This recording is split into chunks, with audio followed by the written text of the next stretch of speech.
Hello, hello friends, কেমন আছেন সবাই? অনেকদিন পর একটি কাজ নিয়ে আপনাদের সামনে হাজির হইলাম। আমার এই হাতে এই মুহূর্তে একটি ফোন দেখতে পাচ্ছেন। এটি iPhone 14 Pro Max। এটি কাস্টমারের ভাষা ফোনটিতে চালু হয় না এবং চার্জ নেয় না। আমি এখানে আসার পর আমার ফোনটা খুলছি। খোলার পরে কিছু চেকিং এর বিষয় ছিল, চেক করছি। চেক করার পরে দেখলাম ফোনটি চালু হয় কিন্তু চার্জ নেয় না। এটা সম্ভবত চার্জিং আইসি এর সমস্যা। যাই হোক, এখন এই ফোনটি আপনাদের মাঝে রিভিউ করব। কিভাবে রিপেয়ার করা যায়, এমনকি কোন কোন প্রসেস আইফোনে থাকে, প্রসেসগুলো আপনাদের মাঝে দেখানোর চেষ্টা করব। আশা করি শুরু থেকে শেষ পর্যন্ত দেখলে কাজটি অনেক কিছু বুঝতে পারবেন। আর আমার এই ভিডিওটি যারা অ্যাপেলের কাজ আগে পরে করছেন কিংবা কিছুটা ধারণা আছে, শুধু তারাই দেখবেন। বাদবাকি যারা জিএসএম সেকশনের না, যারা এই কাজের ধারণা সম্পর্কে রাখেন না, তাদের দেখে শুধু শুধু লস হবে। যাই হোক, আসুন দেখি কাজটি কিভাবে করা যায়। প্রথমত আমি ফোনটি খুলে নিয়েছি। খোলার পর দেখতে পাচ্ছেন ফোনটি চার্জ দিলে চার্জ নেয় না, কিন্তু পাওয়ার সাপ্লাইতে ফোনটি চালু হয়। দেখতে পাচ্ছেন আমি এই মুহূর্তে দেখানোর চেষ্টা করতেছি। ফোনটিতে সবকিছু লাগানো আছে। আমার এই চার্জারটি ভালো আছে কিনা আমি অন্য একটা অন্য একটা ফোন চালু করার চার্জ দিয়ে দেখানোর চেষ্টা করলাম। এই ফোনটিও কিছুক্ষণ আগে রিপেয়ার করলাম। এটা আসছিল চার্জিং আইসির সমস্যা। আরেকটি ফোন আছে, iPhone XS Max। এটার অটো রিস্টার্ট প্রবলেম। আরেকটা আছে iPhone 13, সেটাও অটো রিস্টার্ট প্রবলেম। যাই হোক, এখন এই মুহূর্তে এই ফোনটি কিভাবে রিপেয়ার করা যায় সেটা দেখানোর চেষ্টা করব। ফোনটি দেখতে পাচ্ছেন আমাদের,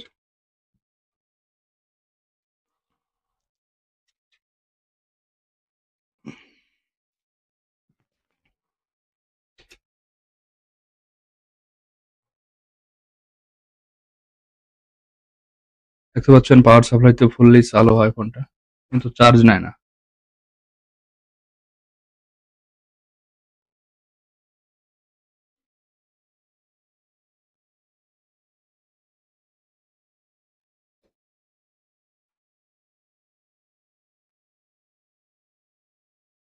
আইফোনের কাজ শুধু সিপিইউ রিভলভ কিংবা সোয়াপ করা না, বেসিক অনেক কাজ আছে আইফোনের।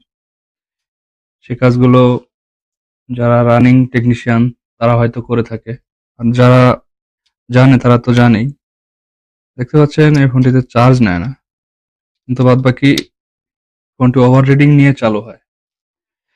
দেখ, আমরা এই মুহূর্তে মাদারবোর্ডটি দুই পার্ট আলাদা করে ফেলবো।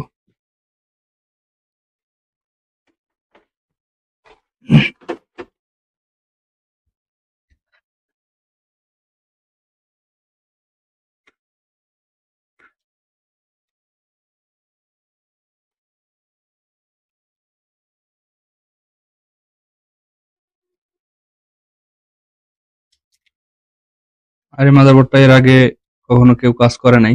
আমি সর্বপ্রথম খুলেছি ফোনটা। এখানে যে এক্সটার্নাল যে গ্যাসকেট গুলো আছে সেগুলো সুন্দরভাবে তুলে নিয়েছি। কাজ করার পরে আবার লাগিয়ে দেবো সুন্দর করে। আর এটা আমি খুলবো সেফলি। এটা মিডল পার্ট রিভলভিং ছাড়া কিভাবে 100% ওয়ার্কিং কাজ করে সেটা দেখানোর প্রসেসটাও দেখাবো। কারণ কারণ জানেন আপনারা, মিডল পার্টে যদি কোনো সমস্যা থাকে সেক্ষেত্রে সিম কিংবা ওয়াইফাই কাজ করে না, বেসব্যান্ড ইস্যু থেকে যায়। আমি কিভাবে আপনার মিডল পার্ট রিভলভিং ছাড়া ফোনটি খুলে আবার লাগানোর চেষ্টা করবো সেটাই আপনাদের মাঝে দেখানোর চেষ্টা করবো। দেখ, আমরা এই মুহূর্তে হিটসে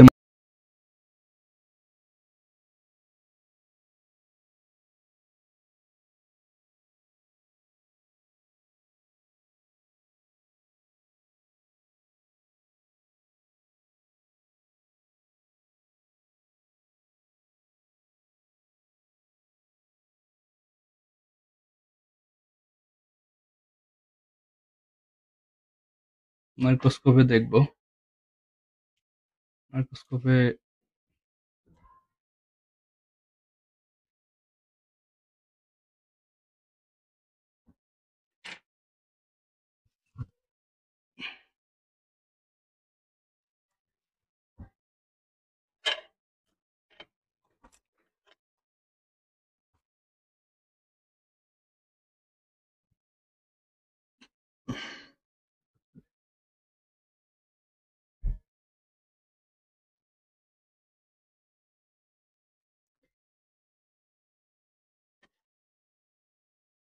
সিপিইউর আশেপাশে কোনো বাবল বেরোইছে কিনা সেটাও লক্ষণীয় বিষয়।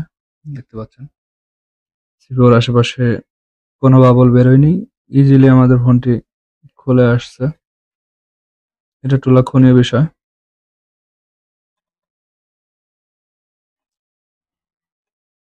এখন আমাদের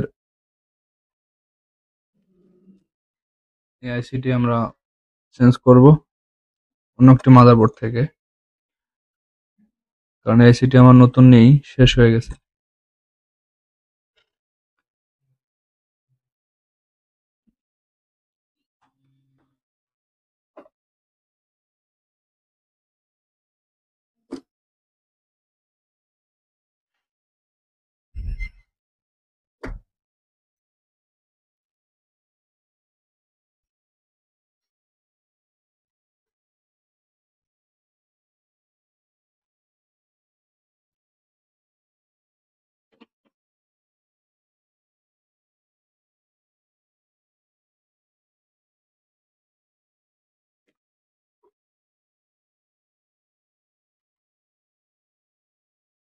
এখন আমরা দেখব আমাদের হালকা একটু শর্ট ছিল, 1% মাত্র।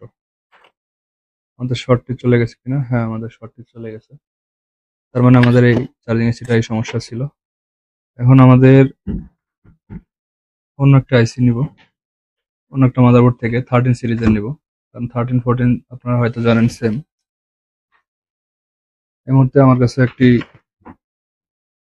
ক্লাউড বোর্ড আছে, দেখতে পাচ্ছেন ফ্রেশ কন্ডিশনে। এটার চার্জিং আইসিটা আমরা ওখানে লাগানোর চেষ্টা করবো। এটি 13 সিরিজ। যাক, আইসিটা আমরা তুলবো,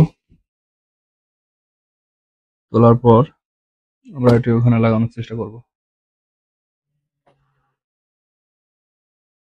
মেন বিষয়গুলো হচ্ছে আপনার হাতের অ্যাক্টিভিটি এবং অভিজ্ঞতা।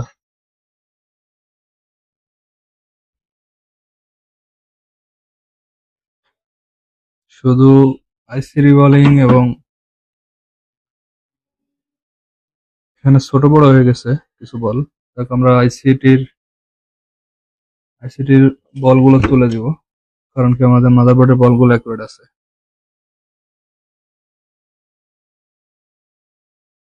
মেন বিষয় আছে যেটা বলতে চাচ্ছি, যে শুধু সিপিইউ রিভল এবং ন্যান্ড রিভল এবং ফোন সোয়াপ করা মানেই টেকনিশিয়ান না, কিন্তু কিছু কিছু সমস্যা আইডেন্টিফাই করা, হিউজ পরিমাণ কাজ আসা, সেগুলো হচ্ছে কাজের মূল ধারণ। আপনারা যদি টেকনিশিয়ান, যেহেতু আপনারা হয়তো জানবেন যে আপনাদের শপে প্রতিনিয়ত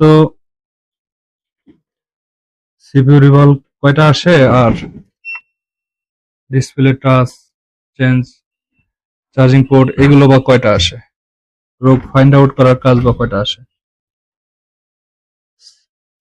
10টা কাজ আসলে তার ভিতরে 2টা কাজ, হয়তো একটা কাজ সিপিইউ রিভলভ করে লাগতে পারে, আর বাদ বাকি 9টাই আপনার ফল্ট ফাইন্ডিং, শর্ট, এই কাজগুলোই বেশি। আপনি সিপিইউ রিভলিং করা মানেই যে আপনি আইফোনের কাজ শিখে গেছেন, এটা কোনো কথাই না। যাই হোক, আমার চ্যানেলের সাথে যুক্ত থাকেন, আমি আস্তে আস্তে সম্পূর্ণ আইফোনের ডিটেলস, যত সমস্যা আছে আমি আস্তে আস্তে দেওয়ার চেষ্টা করব। কোন সোয়াপের ক্ষেত্রে কোন কোন আইসি ইম্পর্টেন্ট, কোন কোন আইসির ভিতরে কি থাকে, এগুলো একবার লাস্ট আপডেটের কাজ। যখন আপনি ফল্ট ফাইন্ডিং এ ব্যর্থ হবেন, তখন আপনার সোয়াপ করা লাগতে পারে। তার আগে যদি আপনি ফল্ট ফাইন্ডিং এ আপনি সফল হন, সেক্ষেত্রে তো আপনার সোয়াপ করা লাগবে না। তাহলে সোয়াপ সোয়াপ করার যে একটা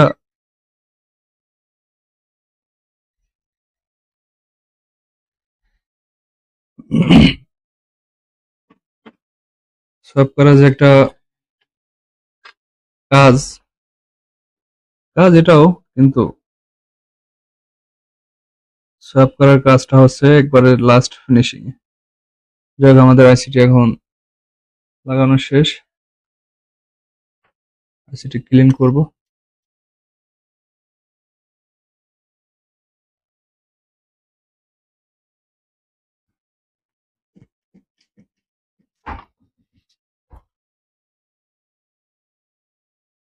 আপনি যদি ফল্ট ফাইন্ডিং এ এক্সপার্ট হয়ে থাকেন তাহলে আপনার সোয়াপ করার ক্ষেত্রে কাজ খুব কমে আসবে। আর যদি আপনি 19 থেকে 20 হইলেই আপনি সোয়াপ করে দিচ্ছেন, সেক্ষেত্রে মাদারবোর্ড প্রয়োজন, সেটা কোনো অ্যাডভান্স কাজের ভিতরে পড়ে না। মেইন বিষয় কাজ ফল্ট ফাইন্ডিং করা। আর এরকম কাজ আমার কাছে প্রতিনিয়তই আসে। এখনো 3-4টা ফোন 13, 14, 16 স্টকে রয়ে গেছে আমার, সেগুলো ডেড অবস্থায় আসছে, দেখতে হবে। যাই হোক, আমরা এখন কিছু চেকিং এর বিষয় আছে, আমরা এখন চেক করব। এই মুহূর্তে আমাদের চার্জিং এসে লাগানো কমপ্লিট। আমরা এখন এলডিও ভোল্টেজ, আউটপুট ভোল্টেজ গুলো ঠিকমতো পাই কিনা আমরা এটা লাগানো চেক করে দেখার চেষ্টা করব। চার্জে লাগায় চার্জে লাগানোর পর এটা এখানে কিছু আউটপুট ইনপুট ভোল্টেজ আছে, সেগুলো আপনাদের মাঝে দেখানোর চেষ্টা করবো। এগুলো যদি 100% থাকে সেক্ষেত্রে আপনি ফোনটি করে দেওয়ার পরই আপনার ফোনটি চালু হয়ে যাবে, চার্জ নিবে। প্রথমত আমাদের এখানে এলডিও ভোল্টেজ 3.3 আসবে।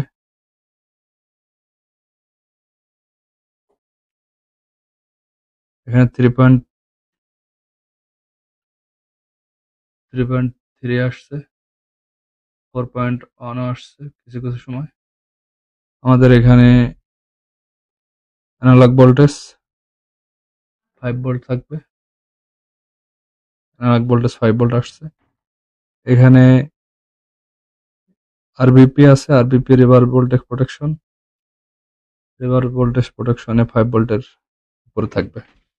এবং আমাদের সবগুলো রিকোয়ারমেন্ট ফুলফিল হয়েছে, তার মানে আমাদের আইসি কমপ্লিট আছে। আমাদের এখন আইসিটি রিবন করে লাগাই দিলেই হয়ে যাবে। আমাদের analog voltage, reverse voltage protection সম্পূর্ণ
আলহামদুলিল্লাহ আমাদের চার্জিং সাকসেস।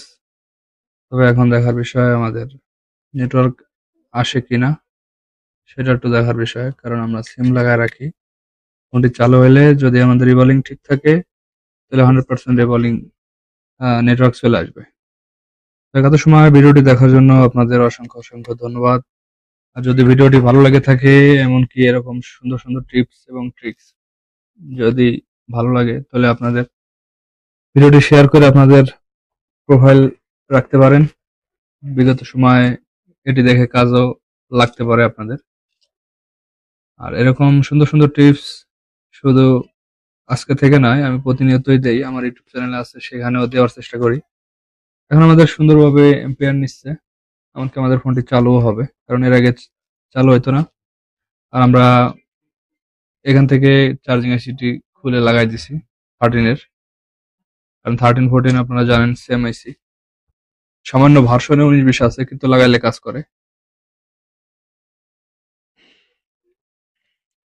দেখতে পাচ্ছেন সেম ফোন।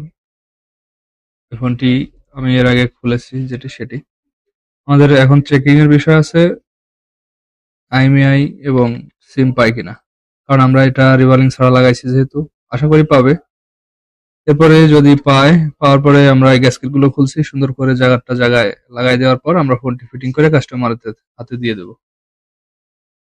দেখতে পাচ্ছেন আমাদের ফোনটি চালু হয়েছে।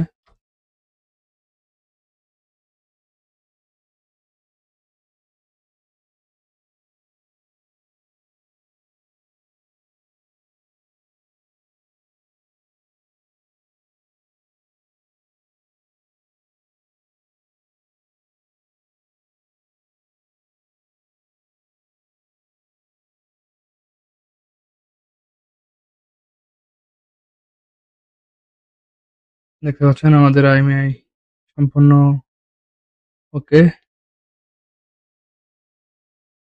এমনকি আমাদের সিমের নেটওয়ার্কটাও চলে আসছে।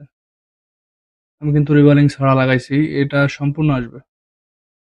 আপনার যত আইএমইআই আছে, ওয়াইফাই, ব্লুটুথ, যতগুলো রিকোয়ারমেন্ট আছে সবগুলোই আসবে। যাক, আমাদের কাজটি এখন সাকসেস। আমরা রিভালিং ছাড়া লাগাইছি। এখন যেগুলো আছে এই ইয়াগুলো, এক্সটার্নাল গ্রিজ গুলো একে একে সবাই সবগুলো সব জায়গায় লাগাই দিয়ে ফোনটি পুরোপুরি ফিটিং দিয়ে দিব, আমাদের কাজটি সাকসেস হয়ে যাবে। ধন্যবাদ, সবাই ভালো থাকবেন এত সময় ভিডিওটি সাথে থাকার জন্য। আর ভিডিওটি ভালো লাগলে সুন্দর একটি লাইক এবং কমেন্ট করতে পারেন। আসসালামু আলাইকুম।